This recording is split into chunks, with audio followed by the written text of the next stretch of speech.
अनोख्या अमावस्याची रात्र होती. विजांचा कडकडाट आणि ढगांचा गडगडाट होत होता.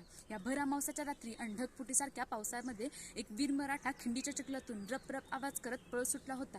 पळता पळता मागून तलवारींचा खणखणाट आणि घोड्यांच्या टापांचा आवाज ऐकू येतो. भरकन मागे वळून बघतो तर काय, कोण असेल हा वीर मराठा? आणि याच खिंडीतून स्वतःच्या प्राणांची पर्वा न करता का पळत सुटला असेल? आणि त्याच्याच पाठीमाग का शत्रू लागले असतील? ही खिंड म्हणजेच विशाळगडची घोडखिंड. आणि या घोडखिंडीचं आणि या प्रसंगाचं रहस्य उघडण्यासाठी मी कुमारी स्वीटी वसंत पाटील आपल्यासमोर विषय मांडते. घोडखिंड झाली पावनखिंड. अफजल खानाच्या मृत्यूनंतर त्याची आई बडीसाहेबाने सिद्दी जोहरला 60,000 मावळ्यांसह स्वराज्याचा तैसनैस करण्यासाठी पाठवला. दुसऱ्याच दिवशी सिद्दी जोहरने पन्हाळगडाला 60,000 मावळ्यांसह वेढा घातला. आज नाही तर उद्या आणि उद्या नाही तर गडावरचं धान्य संपल्यानंतर का होईना शिवाजी आपल्याला शरण येणारच या आशेने कित्येक दिवस सिद्दी जोहर पन्हाळगडाच्या पायथ्याशीच होता.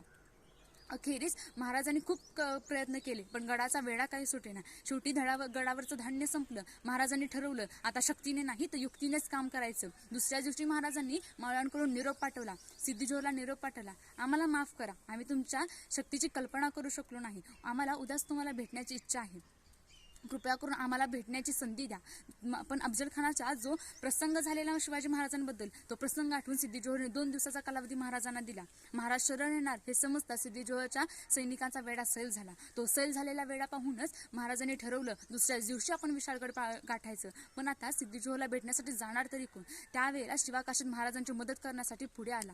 महाराजांना मात्र कुणालाही संकटात टाकायचं नव्हतं. महाराज मात्र त्याला जाऊ देत नव्हते. तेव्हा शिवाकाशीत महाराजांची समजूत घालत म्हणाला, अव महाराज, लांडग्यासारखे मागून वार करणारे तर लाखो असतात, पण तुमच्यासारखं शत्रूला निधड्या छातीनं सामोरं जाणं मला तर कधी जमलं नाही. शक्तीने नव्हे तर तुम्ही युक्तीनं काम करता हो, आणि स्वराज्यासाठी जगणं तर आयुष्यात मला कधी जमलं नाही. पण महाराज म्हणून का होईना मी आनंदानं पत्कारून हो ते मरण. तुम्ही गड गाठा, मी हाय नाही तर मी सांभाळीन, तर तुम्ही गड गाठा. महाराज एका पालखीत महाराजांना मावळे विशाळगडावर घेऊन गेले, तर दुसऱ्या पालखीत मात्र शिवाकाशीत आपल्या मरणासमोर म्हणजे सिद्दी जोहरला भेटण्यासाठी जात होता. गडावर पोहोचतात बाजीप्रभू महाराजांना म्हणाले, महाराज तुम्ही खिंड गाठा, आणि खिंडीवर पोहोचताच तोफांचा इशारा द्या. तोफांचा इशारा ऐकू येत नाही तोपर्यंत आम्ही शत्रूला एक पाऊलही पुढे जाऊ देणार नाही. महाराज मात्र हट्टाला पेटले. तेव्हा बाजीप्रभू म्हणाले, अहो महाराज, लाख मेले तरी चालतील, महाराज लाख मेले तरी चालतील, पण लाखांचा पोशिंदा मात्र जगला पाहिजे. आज एक बाजी मेला तर उद्या लाखो बाजी जन्माला येतील. तुम्ही खिंड गाठा. महाराज 300 मावळे घेऊन खिंडीवर गेले, आणि ते 300 मावळे घेऊन बाजीप्रभू युद्धासाठी सज्ज झाले. इथे मात्र सिद्दी जोहरला समजलं की हा शिवाकाशीत आपल्याला फसवण्यासाठी महाराजांचं रूप घेऊन आलाय. त्याने कित्येक धमक्या दिल्या शिवाकाशीतला, पण शिवाकाशीत मात्र मरणासमोर हसतोंडावर आनंद घेऊन उभा होता. तेव्हा रागाने सिद्दी जोहर ओरडला, गद्दार काही के खुद के मृत्यू से हस रहे हो. तेव्हा शिवाकाशीत म्हणाला, अरे मरणाला कोण भीतर रे, महाराजांच्या रूपात मरण्या एवढं आणखी कशात पुण्य आहे रे. तेव्हा शिवाकाशीचा मृत्यू तर निश्चितच होता, पण सिद्दी जोहरने 10,000 घोडदळ आणि 40,000 पायदळ घेऊन विशाळगडावर आक्रमण केलं. प्रत्येक मावळा महाराजांच्या तोफांकडे कान देऊन लढत होता, आणि बाजीप्रभूंच्या शरीरावर तर अशी एकही जागा नव्हती जिथे शत्रू वार करेल आणि ज्या अवयवातून रक्त येत नव्हतं. एवढंच नव्हे तर बाजीप्रभूंच्या डोळ्यासमोर त्यांचा भाऊ म्हणजे रायजी याला सिद्दी जोहरने जिवंत मारलं. पण बाजीप्रभू खचले नाहीत. तरी बाजीप्रभू लढत होते. ते फक्त महाराजांसाठी, या मातीसाठी आणि स्वराज्याच्या रक्षणासाठी लढत होते.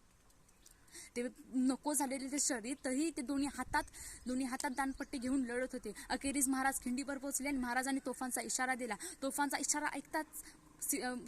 इशारा ऐकू येताच बाजीप्रभूंनी आपलं शरीर सोडलं आणि ते हत्तीसारखं बलदंड शरीर कोसळलं. आता मात्र सर्वत्र शांतता पसरली होती. ना तलवारींचा खणखणाट ऐकू येत होता, ना घोड्यांचा टापांचा आवाज ऐकू येत होता. तो फक्त महाराजांच्या मावळ्यांच्या भगव्या रक्ताच्या थेंबांचा. टप टप टप. त्या प्रत्येक रक्ताच्या थेंबानं त्या प्रत्येक खिंडीवरच्या दगडावर त्या प्रत्येक महाराजांच्या मावळ्यांचं नाव करून ठेवलं होतं. बाजी, रायजी, शिवाकाशीसारख्या कित्येक मावळ्यांच्या धारातीर्थाने ही घोडखिंड पावनखिंड झाली. धन्यवाद.